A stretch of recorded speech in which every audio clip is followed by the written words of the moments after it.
tonight. Sorry for it being bleached out. Apparently it's bright outside. It is. Let's do this. All right, so who's ready with a, who's ready to share?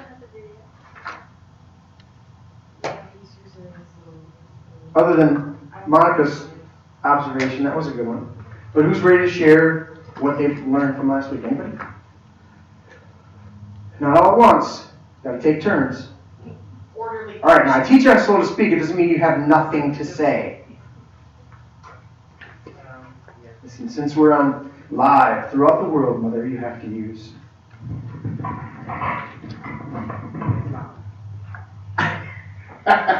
You love me.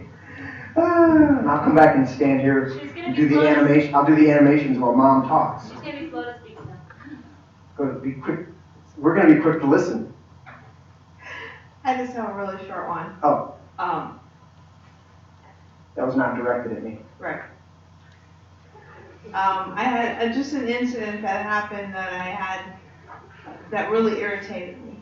Yes. Very frustrating, very, I wanted to slap the person. Slap them. Or say something to the effect of, quit or whatever. Right. And I held my tongue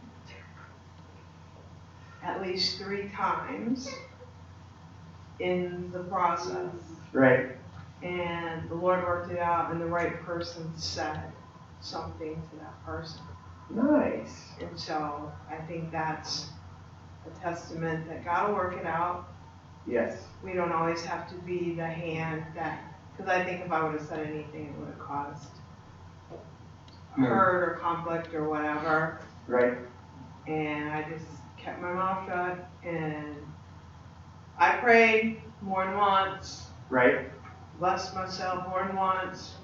Asked for mercy and grace more than once. And God took care of it, and the right person said something. Excellent. Excellent. Excellent. Mona? No. No. Come on, Mona. I've had a really good week. Well, that's Yes. Really great week. Nothing could touch me this week. nothing. Well, it was your birthday week. Yes. You were having a blast. I was blasting all week. Anybody else before we get into the lesson? Nothing? Guys. What was that phrase you used last week? The definition of humility is Knowing your limitations. I know your limitations. I think I learned that. Would you like to share with the microphone, or you just keep talking? Oh.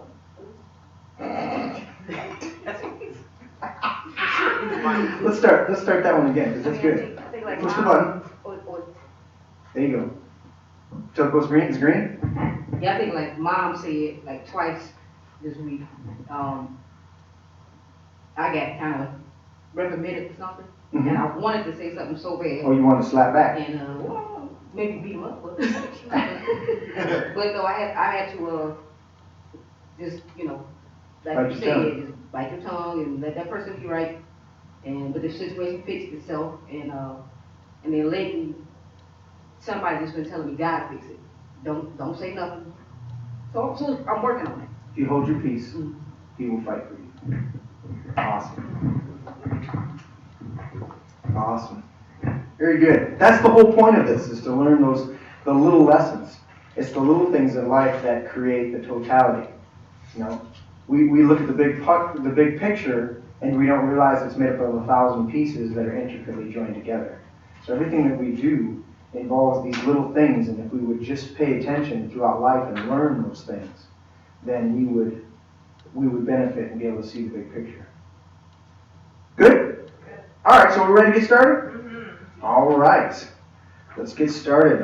Lesson 6, which is Slow to Speak Part 3. So 6.3. Does that work for everybody? Sure. That works, okay. 6.3. Pastor Ken, let's go with our foundational verse. My dear brothers, take note of this. Everyone should be quick to listen, slow to speak, and slow to become angry. For man's anger does not bring about the righteous life that God desires. This section, section 1, so this is 6.3.1. Lesson 6, part 3, section 1. Be slow to swear. Let's go ahead and read that, Proverbs chapter 6. My son, if you have put up security for your neighbor, if you have struck hands and pledged for another, if you have been trapped by what you said and snared by the words of your mouth, then do this, my son, to free yourself. Since you have fallen into your neighbor's hands, go and humble yourself. Press your plea with your neighbor. Allow no sleep to your eyes, no slumber to your eyelids. Free yourself, like a gazelle from the hand of the hunter, like a bird from the snare of the fowler. Be slow to swear. When we swear, we are giving something that is almost impossible to retract. Our word.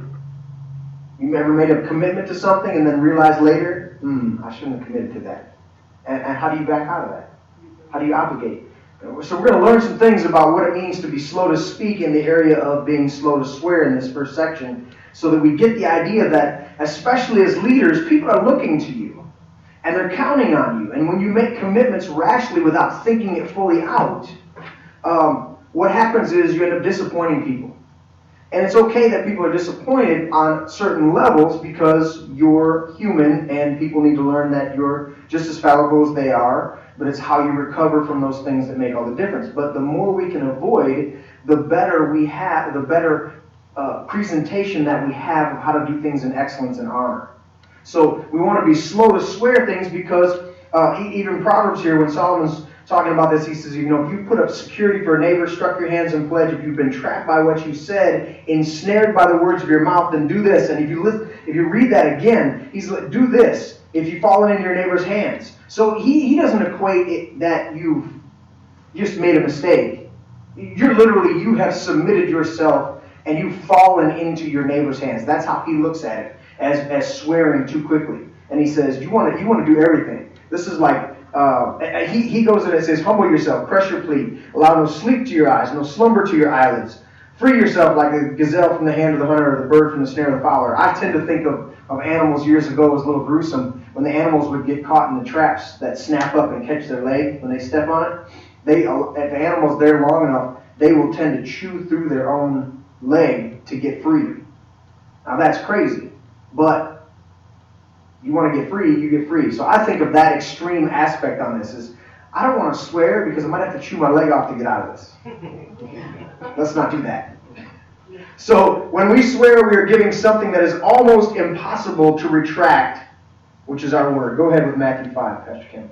Again, you have heard that it was said to the people long ago, do not break your oath, but keep the oaths you have made to the Lord.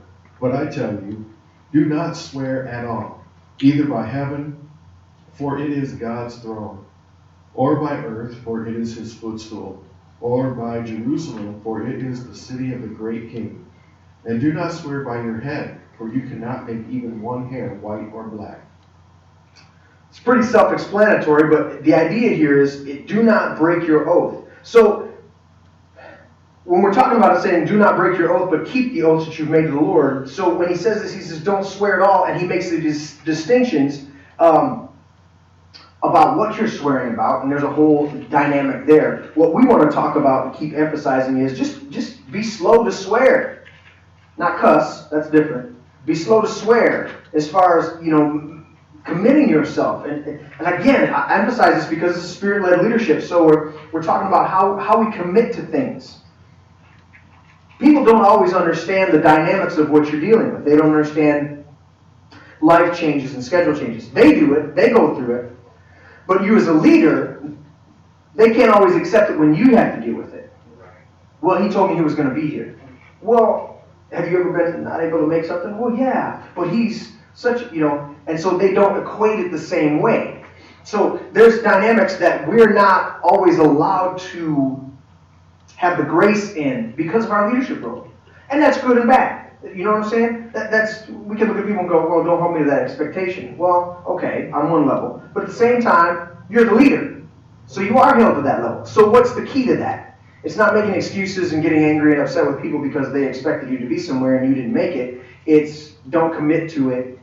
Be slow to swear and make a commitment to your oaths. I don't know why I did that. So again, But I tell you, do not swear at all, neither by heaven, nor by, for it is God's throne, by the earth, for it is his footstool, and by Jerusalem, for it is the seat of the great king. And do not swear by your head, for you cannot make. So he's just saying, he's going down this whole list and saying that just don't do that. You save yourself a lot of trouble, a lot of commitment. Remember? You don't want to chew up your leg. I'll emphasize that one. So swearing obligates you.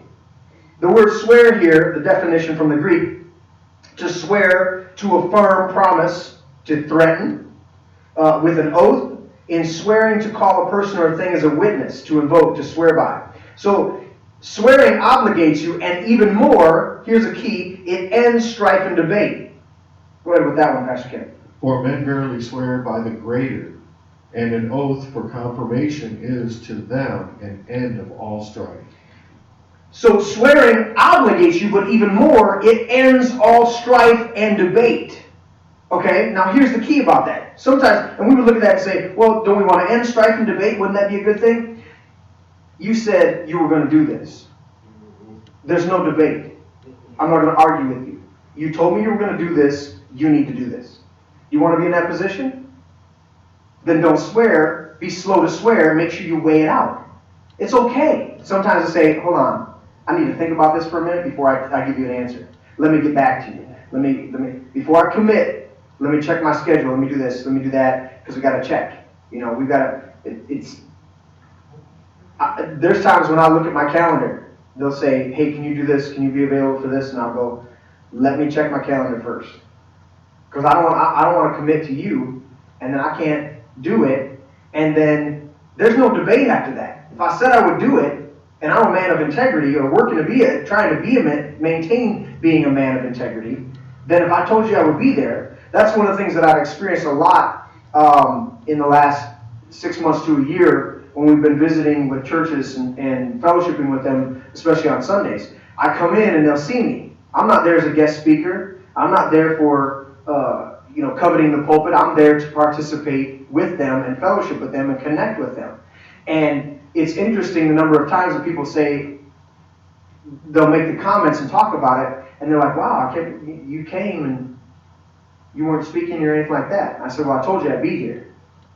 Well, yeah, you did, but it's like they're expecting people to tell them that they're going to be there. But if they don't have something to do, they don't have some special opportunity in that service, they may or may not show up. And I find that very interesting, because that's an integral part to leadership. Listen, not only if I tell you that I'm coming and you've got me on the flyer and I'm a special speaker, I'm going to be there. Come hell, high water, a tornado going to have to take me away. If I made a commitment, I may be running late. That happens, getting some traffic or something like that, but I'm going to be there. Absolutely.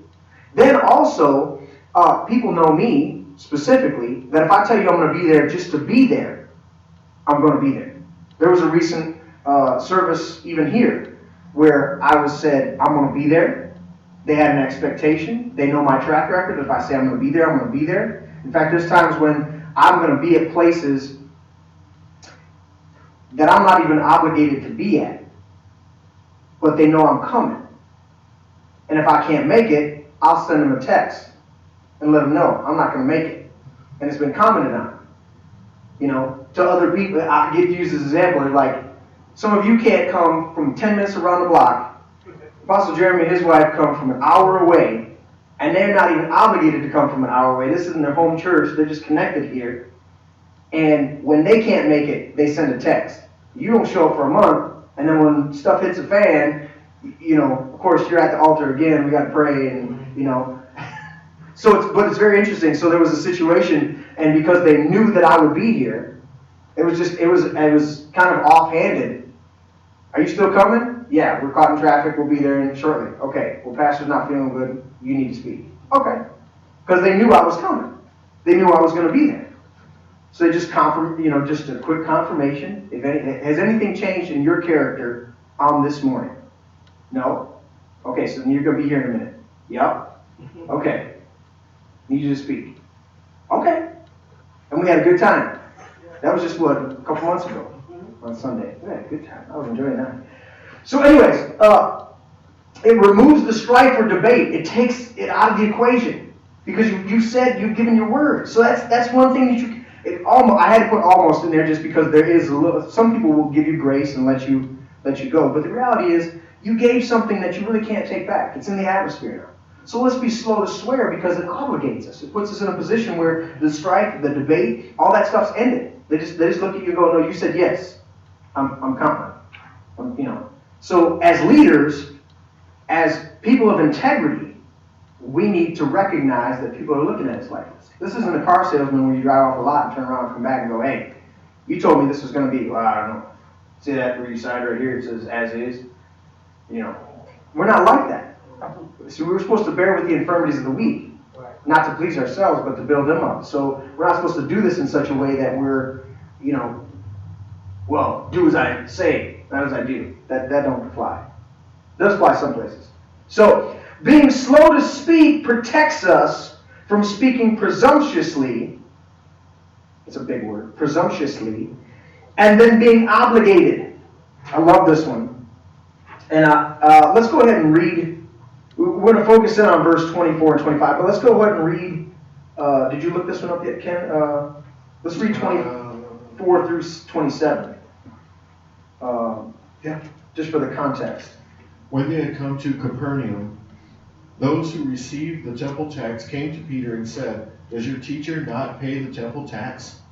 He said, "Yes." And when he had come into the house, Jesus anticipated him, saying, "What do you think, Simon?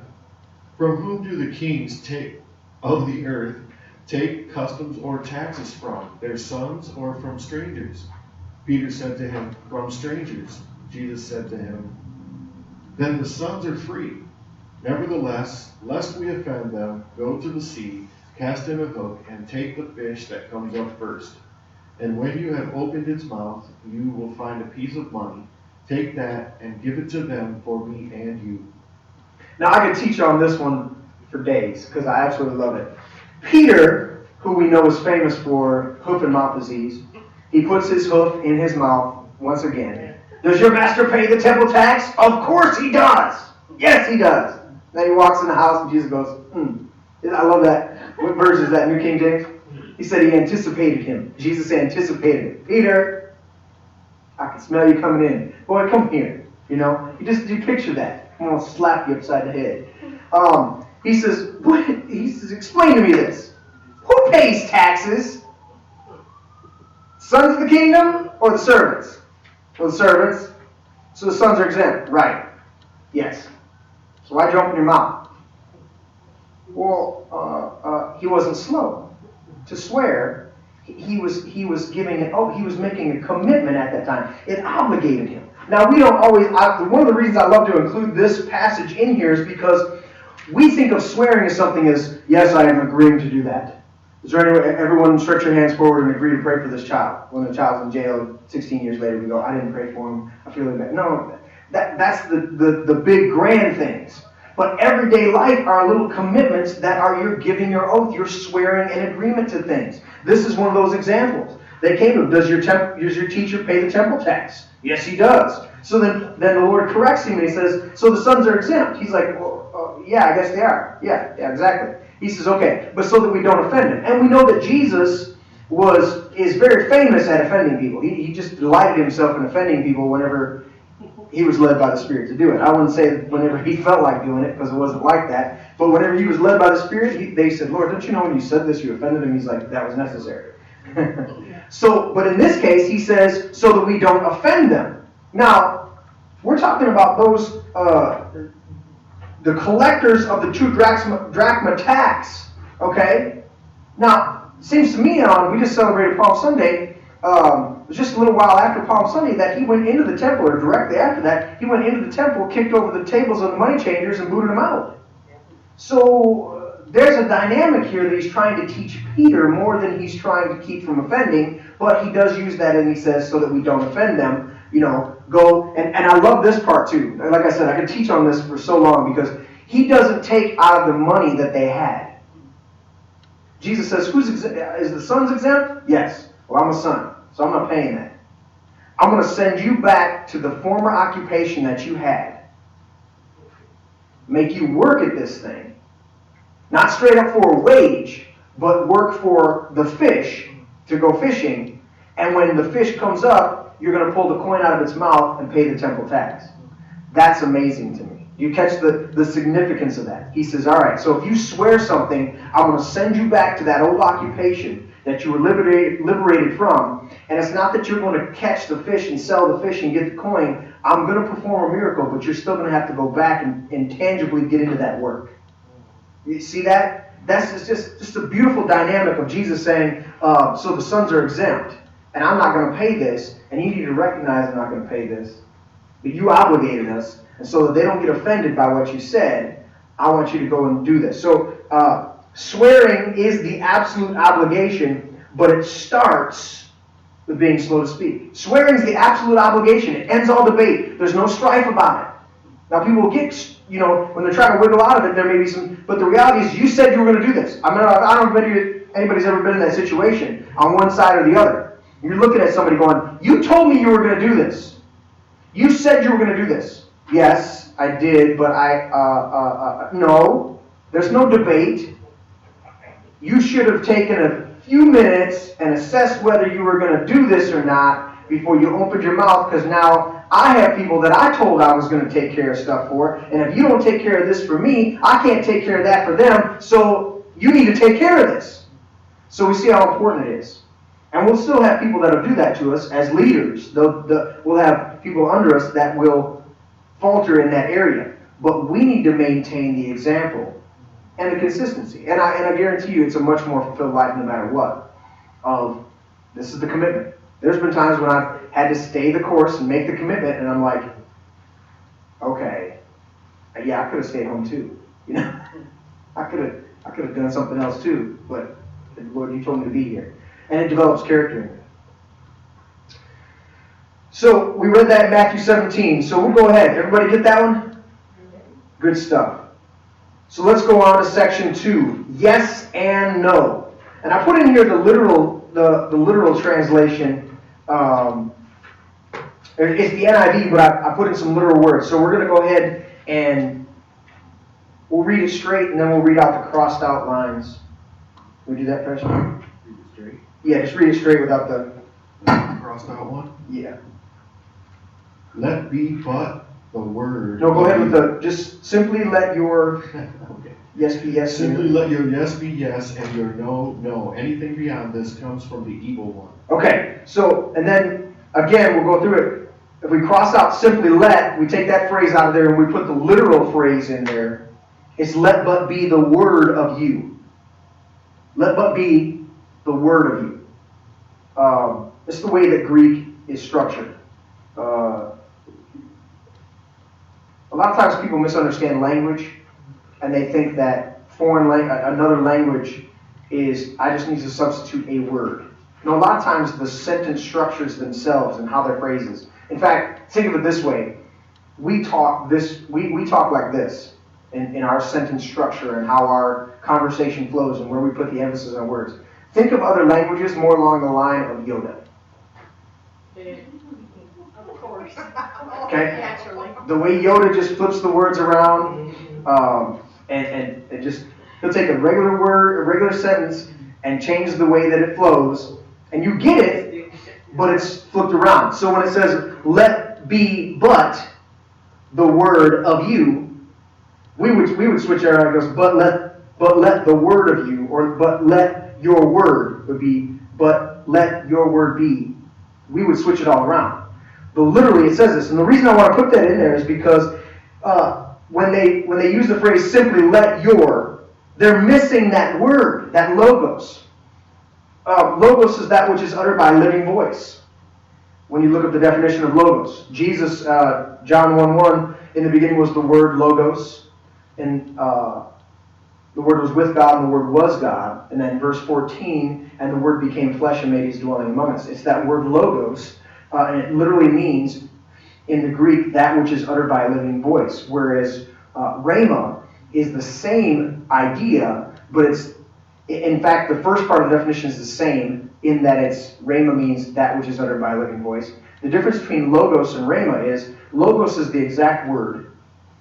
Rhema is the concept behind the word. Both of them are uttered by a living voice. So when you think about it. So when Jesus is literally the Logos, he's the Word. What's that mean? If I say truck to you, I can say that all of you here probably have either a big or a small deviation in what that means. If I said truck to Pastor Ken, he's probably going to think of his Eddie Bauer Expedition or King Ranch. I say truck to Mom, she probably thinks of her Explorer, right? If I said truck to me and Tanya, we'd either think of our Envoy or we think of Dad's F-350, you know? And then I could ask anybody else, what is truck? So if I say the word truck, that's a semi-truck. Okay, yeah, Monica in shipping, she thinks it's a semi-truck. So either way, when I say the word truck, that's a Logos. Because it's just simply the word uttered by a living voice, and it's open to all sorts of interpretations. But if I were to say to you, a truck, while I'm pointing at a semi-truck, well, now I'm giving you reference to it. That would be more along the lines of a rhema. It's specific in that. So they're just a little tutorial. But the idea here is he's saying, let that literal word be a yes. That's why I'm pointing this out, is let that literal Logos of you be a yes. Not something ambiguous, not something, just let it be a yes, be yes. Don't let your yes be a maybe. And your no be no. Don't be afraid to say that. Anything else comes from evil. And so what I want to point out about evil is, where does evil come from? Or what comes from evil? Here's the word evil in Greek. It literally means hurtful. Full or laborious. Annoyances, hardships. The root of that word evil means to toil. So when we think of evil, a lot of times, and I'll explain it like this, the way the Lord's taught me and I've come to understand it. Evil is toil. That's really the root of the word evil. So when you think about evil, the knowledge of good and evil that Adam and Eve were given to when they ate of the tree of knowledge of good and evil, right? What happened? He still had to work. He still had to do things. But what did it say? He said, now the ground is going to produce thorns and thistles. For the same amount of work, you were always going to work. Before they ever fell, I was around people for a time that would say that work is a four-letter word and, you know, we're just going to do this and do this. And I completely understand the idea of being rich versus being poor and the two different mentalities and how you want to make your money work for you and everything like that. They were talking about just not doing it, like doing a couple little things up front and not having to do anything. I'm like, if you're alive, you're going to work. It may not be directly a paycheck, you know, an hourly wage for the work you're doing, but you're still going to work. If you're doing, everybody, even multimillionaires are doing something all the time. They're never sitting still. Okay? It just means that you're not trading hours for time, you know, hours for money. They're doing investments and they're doing other things. Understand that? So, anyways, they got into this mentality that work is just a four-letter word, and I said, no. Working for something and it producing thorns and thistles, that's the evil. When you're working for something and it's producing just toil. And that's what the Lord cursed Adam with after he did that. It was he says, you were supposed to work the garden the whole time, but now you're going to work the garden and thorns and thistles are going to come up, and you're going to have to, by the sweat of your brow, it'll produce its ground. Whereas before, I set it up to where it was just going to produce exactly what you wanted and not have any of this other stuff. Anybody's messed with the garden, we can all scratch our head and go, you know, where'd the weeds come from? I didn't plant these weeds. You know, I tilled the soil. What's the deal? You know, weeds are going to come up. They're just going to happen. You know? So, again, that's what that is. And then by contrast, what I say about the word, a lot of times the word wicked and evil are used synonymous, and they're two totally different ideas. Evil, at its root, means to toil. So I'm laboring at something that's not going to produce really what I want it to. So it's not going to, you know, I'll go to them and work that 40-hour a week job, and I can pay the bills, but I'm not getting ahead. You know, they use that word job as just over broke. You know, that's that idea. Whereas wicked is, I make it akin to a wick, or like a wicker chair, something that is twisted. So when you twist things together. So one of the phrases I use is that, one of the concepts that I use is that Hitler was wicked. He was a twisted soul. He was a twisted person. Everybody who worked for him was evil. Now, most people would look at it and say evil, Hitler was evil, and the rest of the people were just duped. But the reality is he was a twisted person. And the people who worked for him were evil because they were toiling in something that was not godly, that was not purposeful, that was not beneficial to the people around them and to themselves. It polluted their own soul as well as killed millions of people and messed a lot of things up. So there's an idea of what it means. So when we talk about this, let your yes be yes and your no be no, because if you don't, everything else comes from that place of toiling. Did you ever made a commitment, swore to do something, you said yes or no, and then you had to go back on it? How much work's involved in having to go back and try to undo that? You make a commitment and you're like, oh, there's 10 times the amount of work of having to go back and try to undo what you did. When you just don't do it. Let your yes be yes and your no be no. Be emphatic about it. Don't be, well, and here's the key to yes and no, is that a lot of people look at it and go, well, when we were talking the other day, I thought it was pretty clear that you were going to do this. Well, no, it wasn't clear from my side. So the people you're talking to have an expectation. So if you're not clear with them saying yes and no, they'll take it as you made a commitment. And then they'll hold you that commitment. And then they'll turn around when you don't live up to that commitment and say, yeah, I thought they were a good person, man, but they really, screwed me over because I had an expectation. When you didn't even mean that. So we got to work on that ourselves and say, you know what? Okay, from here on out, I need to let my yes be a yes and my no be a no. Otherwise, people might get the wrong impression. And then as a leader, I need to maintain a certain, no, this is where I stand. I remember a brother of mine that I worked for a season doing construction. I love him, Brother Joe. And Joe, when I would ask him questions on the job site, it's something that I picked up from him that I really like, is I'd say, Joe, should we do this next? Should we do this? And I would say, should we do this? Yes, that's correct. He would say it like that. Yes, that's correct. And he would pause for just a minute to think about what I'd ask him. And I observed that with him. And I thought that's very interesting. I like that. I like that little pause and then that affirmation. It wasn't just yes, whatever. It was yes, that's correct. Let's do that. Like, okay. And it showed me somebody that was very matter of fact and on top of things because he's running the job site. So going beyond yes and no opens up the opportunity for lies and to lie or be false. That's an interesting thing. And it's something we don't necessarily mean to do. Go ahead with Colossians 3 there, Pastor Ken. Do not lie to each other, since you have taken off your old self with its practices, and have put on the new self, which is being renewed in knowledge in the image of its creator. So we don't want to operate in a place where we're lying to people. But the reality is when we don't have a concrete position of yes and no, we open ourselves up to that possibility. Well, no, I didn't tell you that I was going to do that. Well, when we were talking, you said that no. I didn't say, okay, well, listen.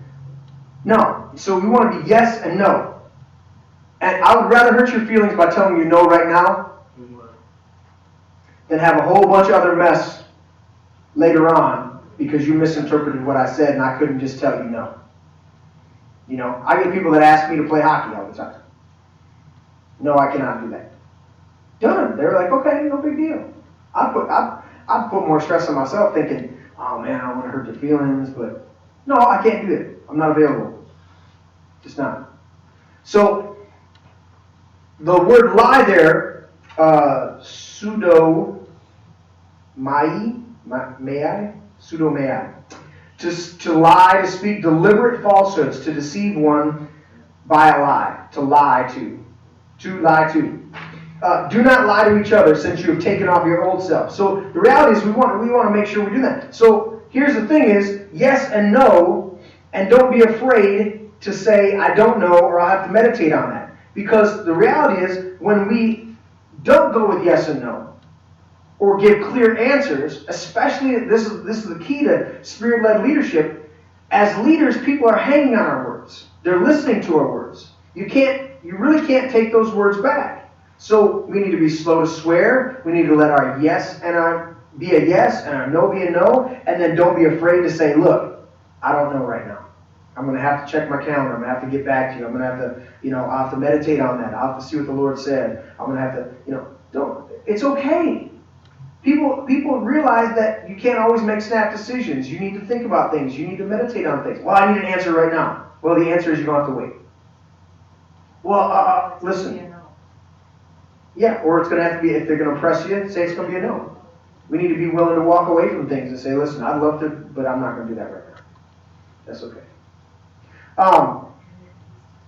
Go ahead with James 5 there, Pastor Ken. Above all, my brothers, do not swear, not by heaven or by earth or by anything else. Let your yes be yes and your no, no, or you will be condemned. Now, the word condemned here, you see I put it in the definition there. We open ourselves up to condemnation, right? The word condemned is literally hypocresis, which we've already discussed, talking about being a hypocrite. That's the root of the word that's hypokrinos. Hypocresis is an answer, the acting of a stage player, dissimulation, hypocrisy. So the word condemned there, they translated in James, right, actually means hypocrite. Isn't that amazing? It's translated hypocrisy 5 times, dissimulation once, and condemned or condemnation once, right? So let your yes be yes and your no, or you'll be a hypocrite. Exactly. Isn't that simple? But it's not always obvious, right? Let your yes be yes, your no be a no, or you'll be a hypocrite. We don't want to be a hypocrite. We already talked about that in earlier lessons. So how do we do that? We just have to be, my yes has to be a yes, my no has to be a no, and if I don't know what my yes or my no is at this moment, I need to give you another answer. I'm going to have to pray about that. And don't be flippant about it. Obviously, a lot of times people are like, I'm really going to have to pray about that. You know you. No, I'm talking about people who really pray about it, and you're going to give them an earnest answer and say, listen, I'm not comfortable giving you the answer on this right now. I'm going to have to meditate on this and talk to the Lord, and I will get back with you. Well, there's a yes at the same time, so they're expecting you to get back with them. I've said that to people. I've had to send them and say, I know I told you I was going to get back with you on this. I haven't had an opportunity yet, but I'm going to get back with you. There was one situation recently where I literally sent 3 emails telling them that I would eventually send them a larger email explaining my position on a certain issue. I haven't had time, here's a quick email, I haven't had time to sit down and really write out what, my position on this, but I wanted to let you know I'm still thinking about it. Well, that's not necessary, No, I told you I would get back with you, and it's been a week, and I haven't been able to do that, so I at least want to send you a little email and let you know that I'm still thinking about it, and I will get back with you. And whether they dismiss it and act like they don't care, it actually carries a lot of weight. I've seen it carry a lot of weight, to where they're like, no, I really appreciate that you got back with me, a couple times and let me know that you would really get back with me. Makes a big difference. Letting your yes be no, your yes be yes, your no be no, and not getting into the place where you're acting like a hypocrite. Because we don't want to lie to each other. So we get the idea. We open ourselves up to condemnation. As leaders, we cannot speak presumptuously. That's that big word again. Go ahead. When I planned this, did I do it lightly? Or do I make my plans in a worldly manner so that in the same breath I say yes, yes, and no, no? But as surely as God is faithful, our messages to you is not yes and no. For the Son of God, Jesus Christ, who was preached among you by me and Silas and Timothy, was not yes and no, but in him has always been yes. For no matter how many promises God has made, they are yes in Christ. And so through him the Amen is spoken to us to the glory of God. If we presumptuously speak too quickly, we are open to the charge of being hypocritical without intending to be. So when Paul's looking at this, he's writing and he says, listen, we plan to show up. We plan to be there. Did we do it lightly? Do we make our plans in a worldly manner so in the same breath we say yes, yes, and no, no? But as surely as God is faithful, our message to you is not yes and no. What he was saying was, not that I don't tell you no, not that sometimes, not that we don't say yes. He's saying we didn't waffle back and forth. We didn't go back and forth and say, yeah, we'll do that. Oh, no, we're not going to do that. Yeah, we're going to do that. Now, I'll give the caveat because the Lord's bringing it up. Sometimes there are things the Lord has you do for a season. And then he changes it up on you. And you're like, really? You're going to change it up on me? That's okay too, because while you were in that season, it was an absolute yes. Then you can simply come to your people and say, the Lord has told me to shift directions. Oh, okay. Well, it was a yes while we were in that season. We've stepped into a new season now, so that's now a no, but it's actually a new yes. And in fact, that's what he's articulating to them. Is not yes and no, but in him it has always been yes. It just may be, yes, I want you to stop doing that. Well, we've been doing that for 6 months. Yes, that was good. But now I want you to move on to this next season. Okay. But either way, what we're talking about is in the midst of it and how we present it is a yes. When I'm in the middle of it, it's an absolute yes. This is what we're doing. This is why we're doing it. Here we are. Here we're doing it. Now the Lord comes with new information. He says, I want you to change it up. Okay, Lord. You let everybody know. We're changing this up. What was that bad? No, it was just a season. Listen, the trees didn't have any leaves on it. It was winter. Right? So it was good for them to be dormant. Now it's spring. They're going to start putting some leaves on, have the buds. They're going to blossom. They're going to do that. Doesn't mean that winter was bad. Doesn't mean spring's bad. It doesn't mean winter was good. It doesn't matter. That was the season. We understand seasons. But while we're in the middle of it, to the best, and that keeps us in a much more stable place too. When we realize I'm going to operate in, I don't want to say it cavalier, but I'm going to operate in the moment. All right, Lord, this is where you have me right now.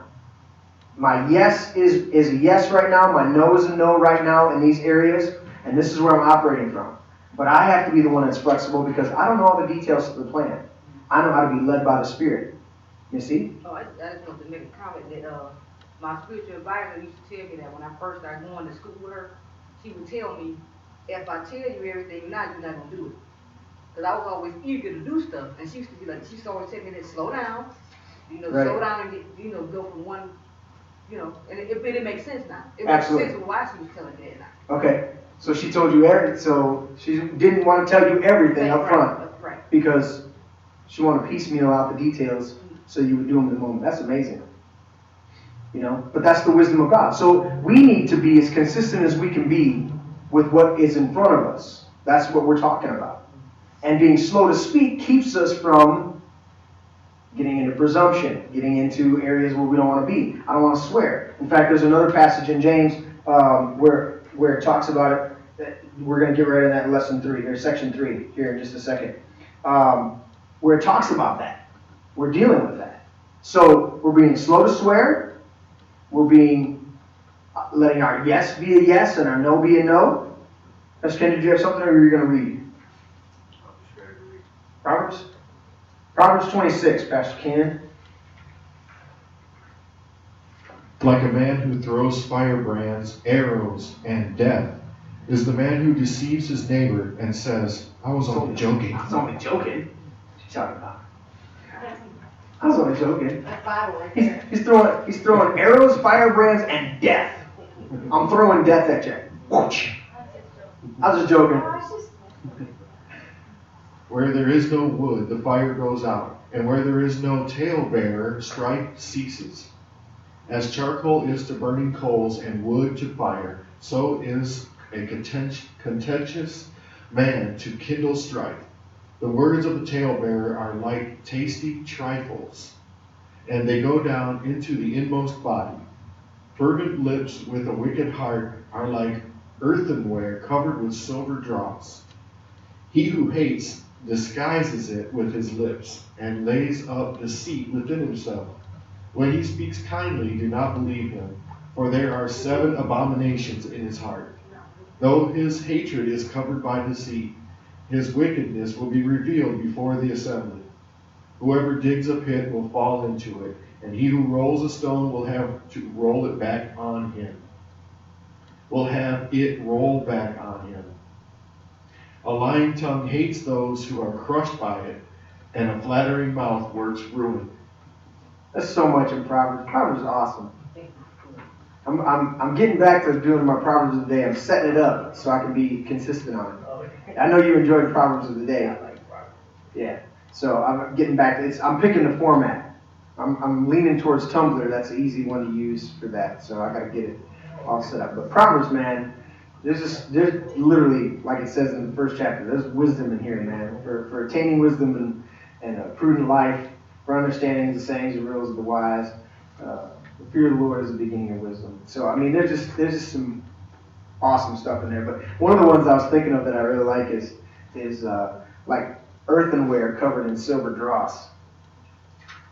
Anybody, well, we have it today in our coinage, America's coins. A nickel is not fully nickel. It's copper covered in nickel.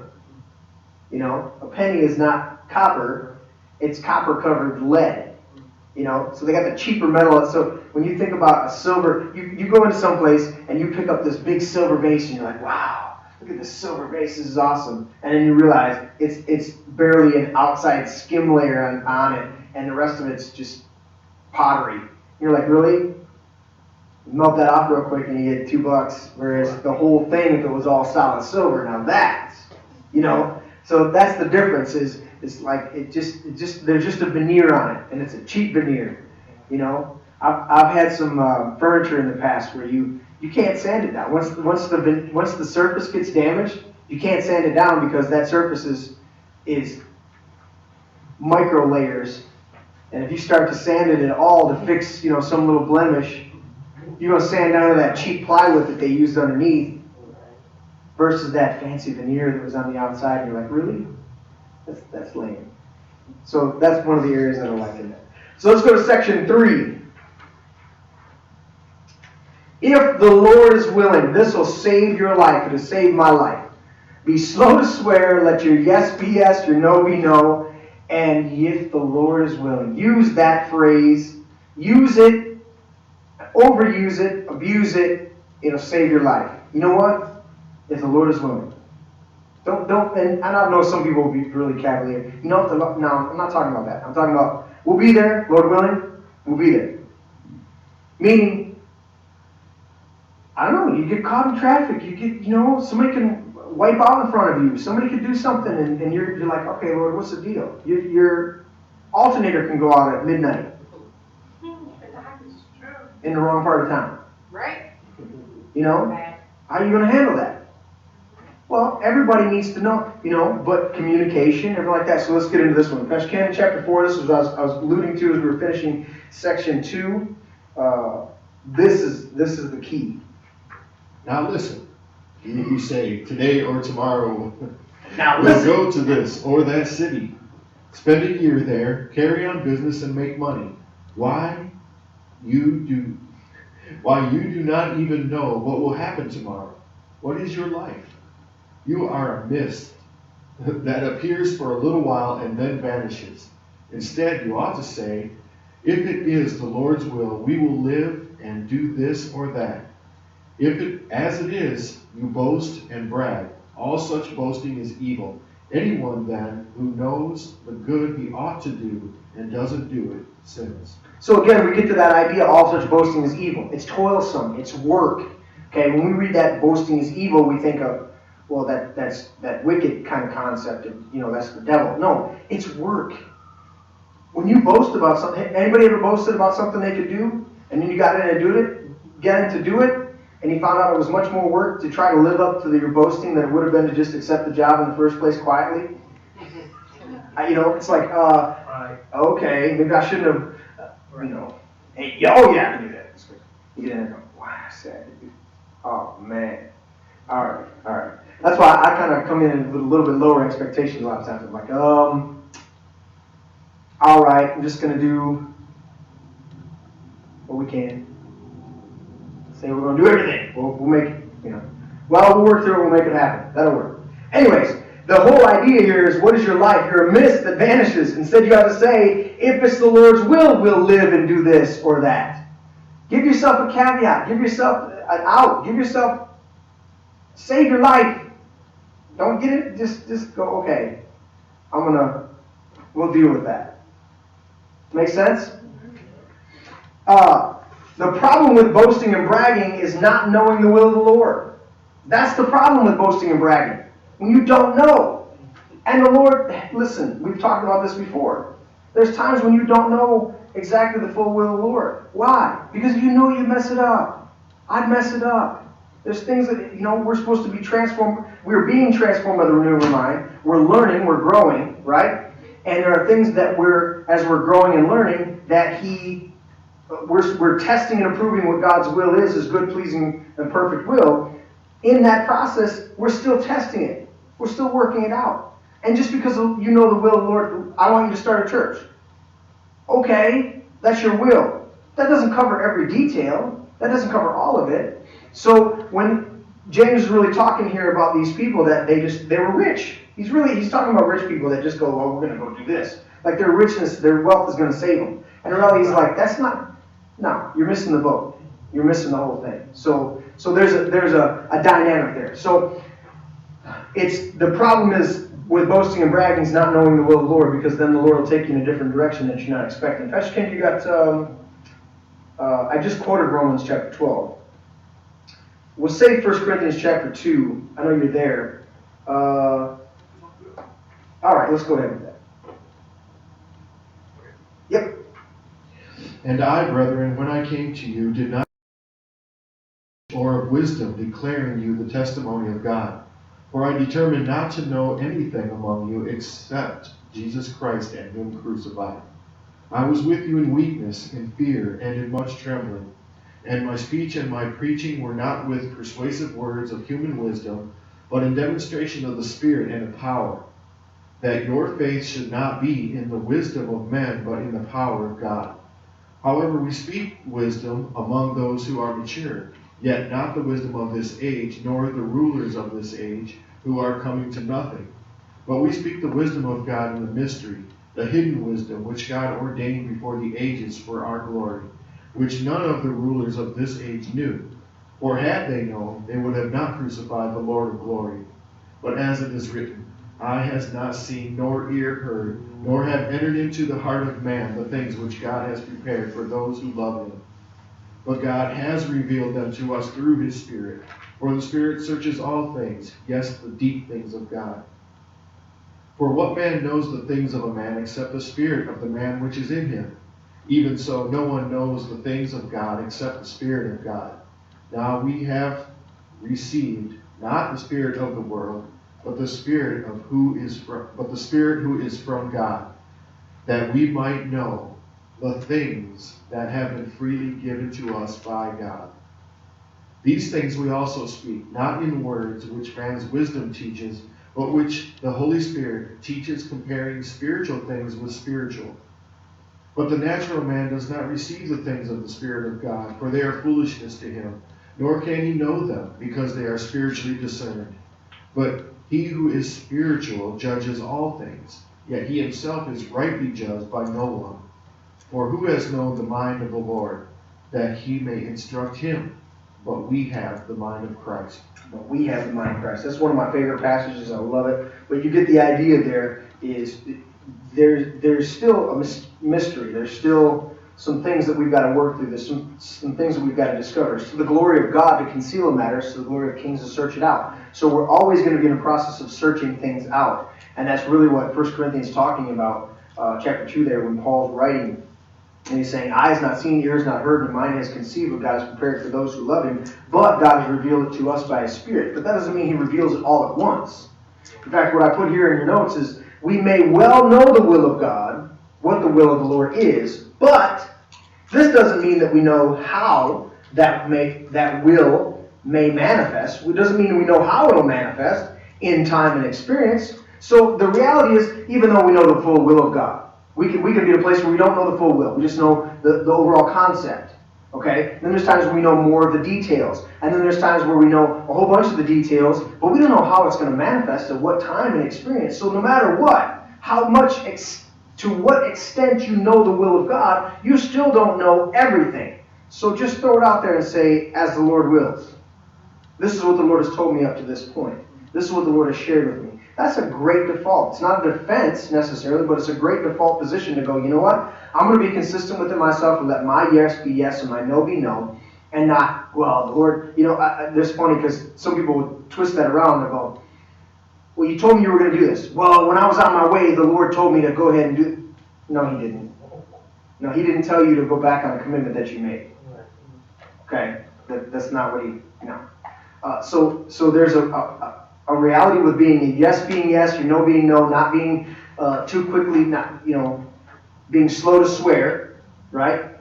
And at the same time, then saying, as the Lord wills. So I'm going to swear and let my yes be no, yes be yes, my no be no, in the place of as the Lord wills.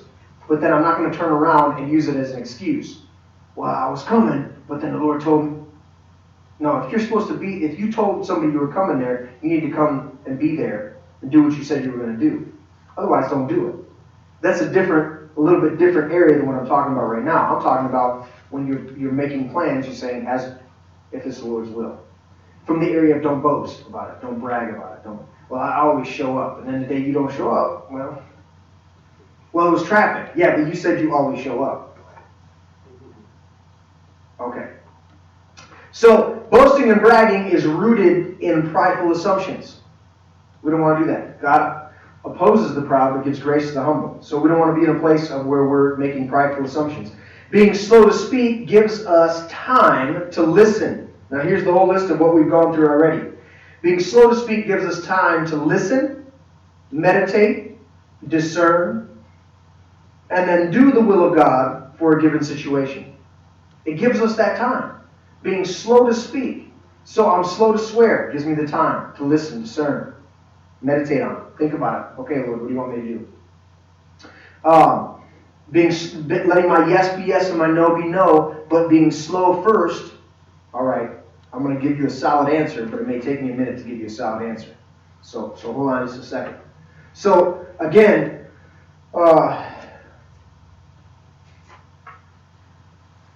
you got go ahead with that Acts chapter 9. Peter sent them all out of the room. Then he got down on his knees and prayed. Turning toward the dead woman, he said, Tabitha, get up. She opened her eyes, and seeing Peter, she sat up. Now, they came to Peter because he was one of Jesus' disciples, obviously, and they knew about Jesus' exploits. And they came to him and said, my daughter's died. Can you come and do this? Was it to the dead woman? This is the woman. They called her other name in another language was Dorcas. So Tabitha Dorcas. Obviously, back then didn't have the same connotation it does for us today. Being a Dorcas today would be quite derogatory. Back then it was probably. Anyways, they showed her all of the stuff that she'd done and how she took care of. I think she did fine sewing and stuff like that. She made blankets and whatever. We read the context. But the point is that you can see a lot of depth just in this single verse here. Peter sent them out of the room. Okay, so he got rid of distraction and unbelief. And he didn't allow them to be there, right? Did he come in and boast and brag and say, I'm going to raise her from the dead, just everybody step aside? No. They're like, this is a good woman, see what you can do. And he goes, all right, first of all, y'all need to leave. So then he does that. Then he gets down on his knees. That's humility. He's knowing his limitations, and he's going, okay, Lord, all right. I'm gonna obviously put myself in a position of knowing who the resurrector is. It ain't me. And then he says, and then he prayed. Simple, right? But there's all of that discernment and situation. He didn't boast and brag. He didn't say what he was. He said, I'm gonna walk in here and I'm gonna do my default position, because I've learned over the years to not put my foot in my mouth. This is Peter. Then he turned to the dead woman and said, Tabitha, get up. She opened her eyes, and seeing Peter, she sat up. So even in we'll get to that. Even in prayer, we need to be slow to speak. But you can see what Peter did. He was slow to speak. He didn't make obligations. He didn't have prideful assumptions. He went into the situation and said, you know what? I'm not the healer. I'm going to take my time. I'm going to get in here. I'm going to get rid of distractions and doubt, and I'm going to do this right. So we need to take that same position. And that's in line with, as the Lord wills. Well, is she going to be raised from the dead? Only the Lord knows. I love Ezekiel. That's one of the people that the Lord, when he called me to be a prophet, at 17, he said, I called you in the spirit of Jeremiah and Ezekiel. Well, one of the things I love about Ezekiel is that Ezekiel, more times than not, he would say, many of us know the story of the Valley of Dry Bones. And with the Valley of the Dry Bones, the Lord came to Ezekiel and he took him to the valley. And he showed him all the bones and he said, can these bones live? And I love Ezekiel's response. He goes, you know, Lord. You know, he didn't make a presumption at all. He's like, you know. He's like, they can. That's the Lord's response. He's like, they can. I asked you a question. You put it back in my lap so I can answer you with the right answer. Now I need you to prophesy to him. Oh, okay. But he didn't say, well, absolutely. He didn't do the Peter thing. Does your master pay the temple tax? Of course he does. I'm going fishing. You know? Every time Peter got in a spot, he went back to fishing, right? Yeah. He says, temple tax, back to fishing. Jesus gets resurrected. Peter doesn't know what to do. He's like, I don't know, I'm going back to fishing. And everybody else was like, we'll go with you. They go back to fishing. So, you get the idea there. So Peter took his time on this one. He learned some patience.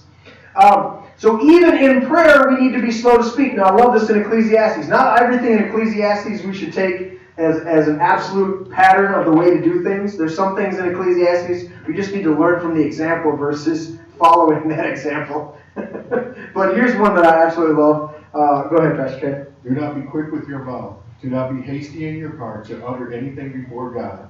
God is in heaven and you are on earth, so let your words be few.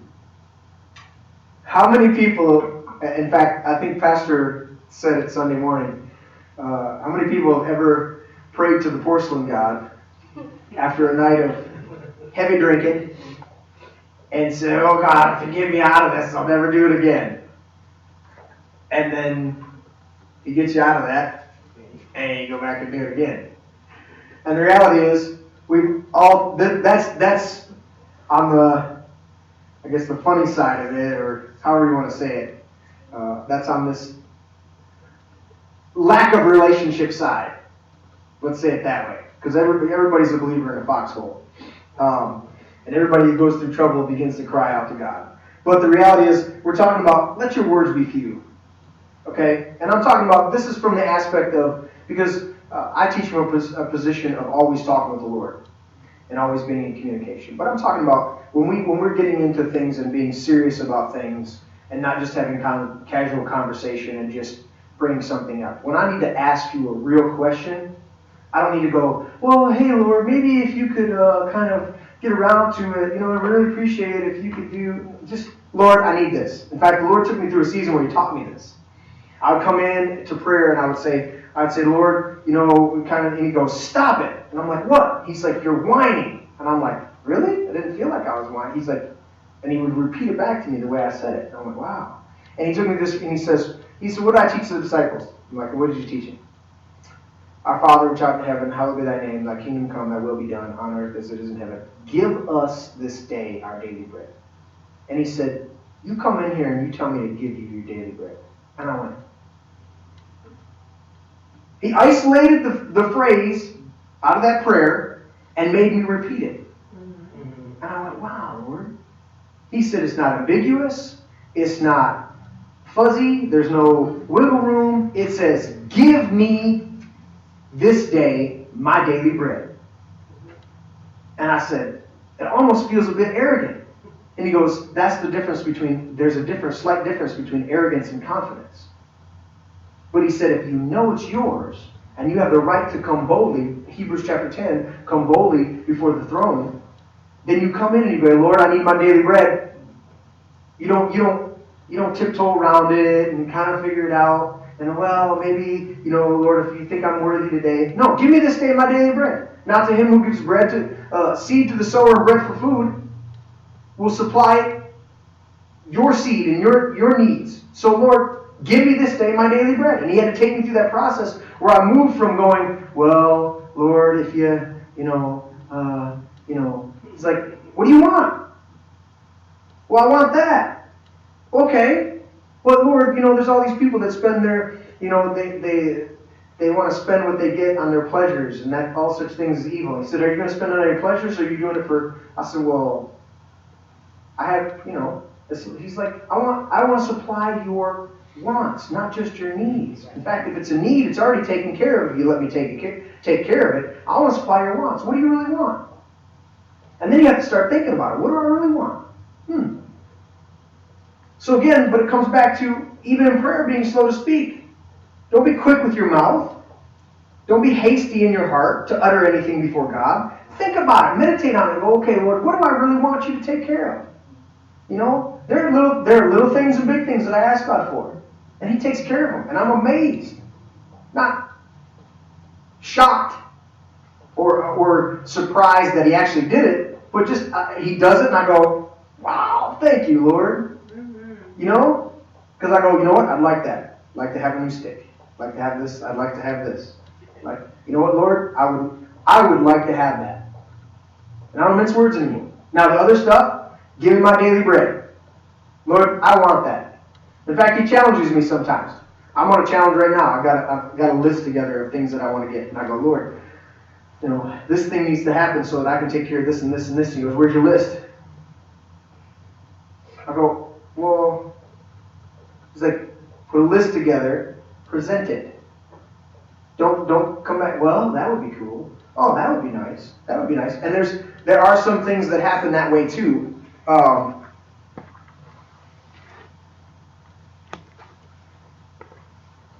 Amazing.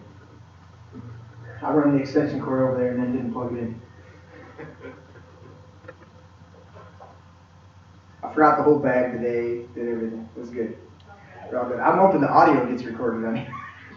I didn't even change that setting. I'm hoping it automatically did it. I hope it's recorded. If not, well, you guys got something, so we're good. It's not the last time we'll do this class. We'll keep enjoying it. But you get the idea. What we're talking about is when we're coming to the Lord and making requests and petitions, we're stepping into a different place than that friendship, that regular communication that we're having with the Lord, and we're stepping into a place of making a petition and a request before the Lord. Okay? It's a little bit different. It's the dynamic of you can, Mom and I can go out, have some burgers, you know, go to Applebee's, enjoy ourselves, have a good time. But then I may say, hey, Mom, you know, or she'll look at me and go, when can you come over next and do some work on my house? So we had fun, we were fellowshipping, we were having a good time, casual conversation, sharing hearts, or even deep communication and talking about life and family and, you know, different things. But then all of a sudden we shift for that moment into a request. Well, that request needs to not be ambiguous or fuzzy or any of those things. It needs to be just simple, short, to the point. And that's what I'm talking about with the Lord. He said that's what really Solomon's talking about in Ecclesiastes. He says, don't be quick with your mouth, don't be hasty with your heart to utter anything before God. You know, we're not talking about fellowship here. We're talking about making a request. And it all falls in line with be slow to swear. Lord, if you do this, I'll take care of this. You should not, don't do that. Don't do that. Yeah, don't bargain with God. And I know people that have bargained with God and live in bitterness right now. Not good. If we are slow to speak, then we will, at least on that level, protect ourselves from presumption.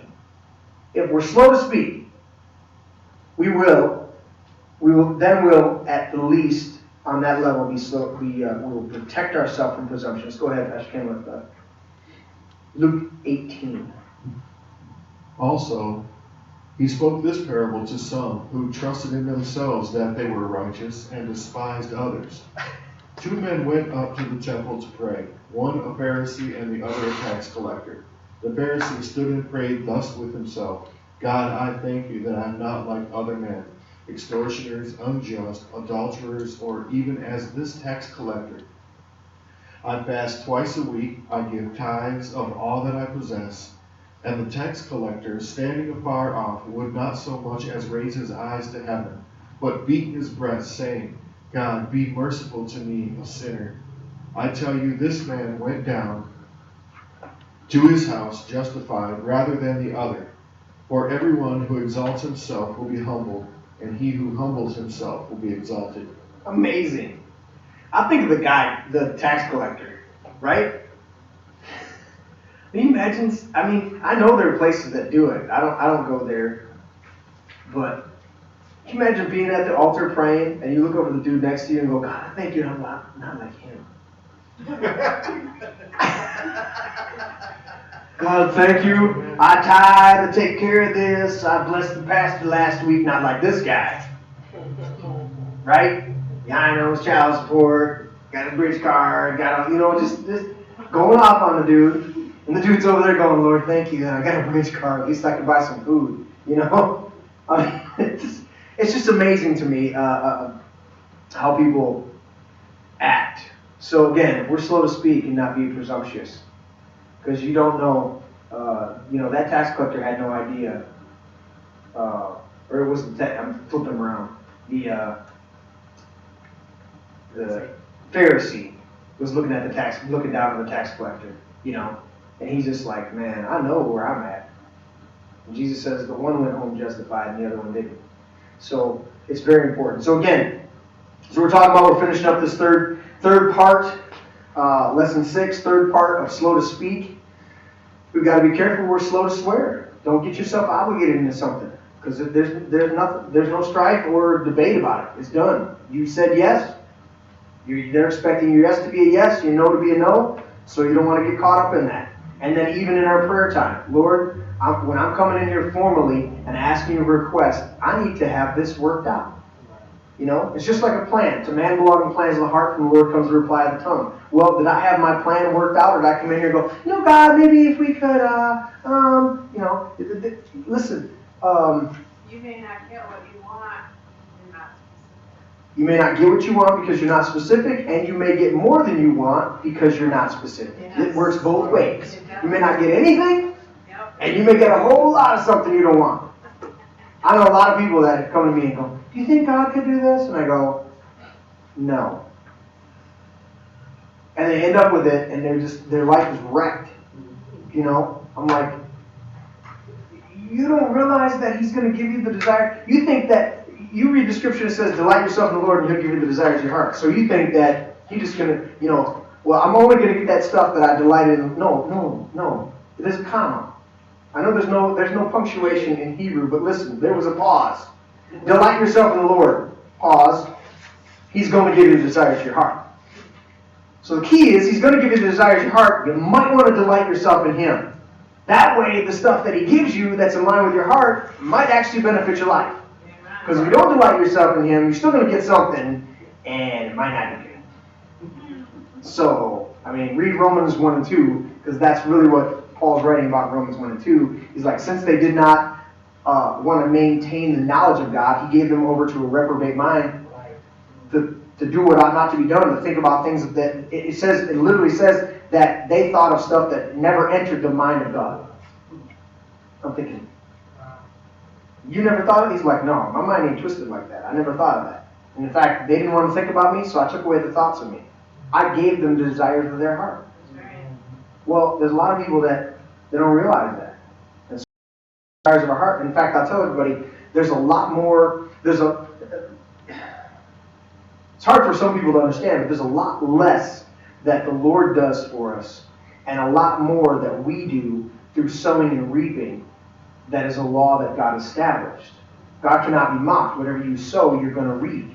So the reality is that a lot of times that we come in and we don't realize that my request to the Lord is more Him bringing me into a place where I sow into what He wants me to have than it is for Him directly delivering it to me. You understand? It's still the Lord. He created us. He's behind it all. He established it all. So He's still doing it. But you understand, there's laws of sowing and reaping. That's why some people think, well, I've given and I've given and given and I'm blessed. Well, that's because the law, God's not being mocked with the law of sowing and reaping. There are people that don't even really go to church, but they still give, and they're blessed in their giving because there's a law of sowing and reaping. Listen, if you plant corn in good soil in the right conditions, you're going to get what? Corn. You're going to get corn, right? So there's a lot of things that we do that they're just automatic, and so the Lord wants to get us into a place where our heart is right about things so that we're sowing the right things, and we're dealing with stuff and we're aware of what's going on. Amen? Amen. All right. As usual, I will still ask any questions. Nothing. All right. That would be fabulous. Would you like to get it on record? Well, probably picking it. I don't even know if I did the microphone thing.